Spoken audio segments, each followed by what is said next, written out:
Hey there, this is Hannah Agnes, and I wanted to continue a discussion on coding. I was kind of in the zone of that tutorial, and I didn't get to hit on a few things I wanted to. So, I want to talk about my experience with coding. In middle school, I took like a month-long course. It was very boring. I remember nothing. Just remember getting a good grade, and that was that.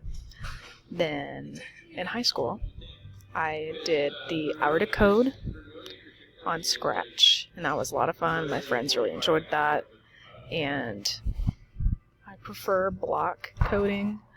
It helps more visual learners like me to kind of figure out, okay, what am I trying to achieve? And I mean, while this is lovely, it's just hard.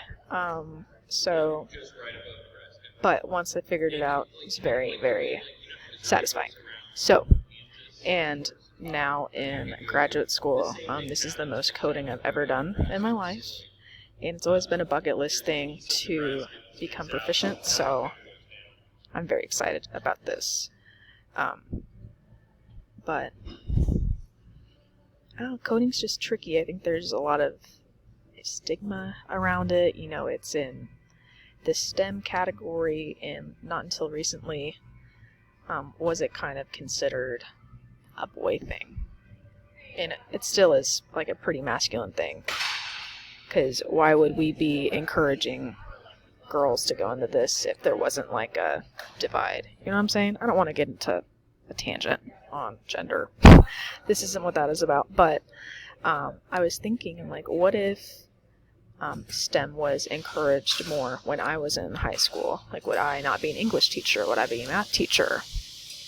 Would I be a rocket scientist? Who knows? Something to think about.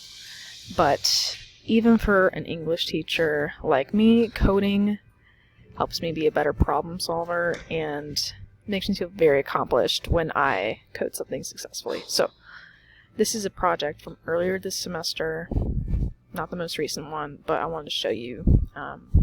This can be fun. I'm going to open a file, open the HTML. Give me one moment. And there we go. This is very exciting. I think coding's so cool. Like, you can turn a simple line of letters into, you can make it italicized. You can put in colored text. You can bold, highlight, and make pictures out of words. I think that's really cool. So, thanks for watching and listening to my additional thoughts.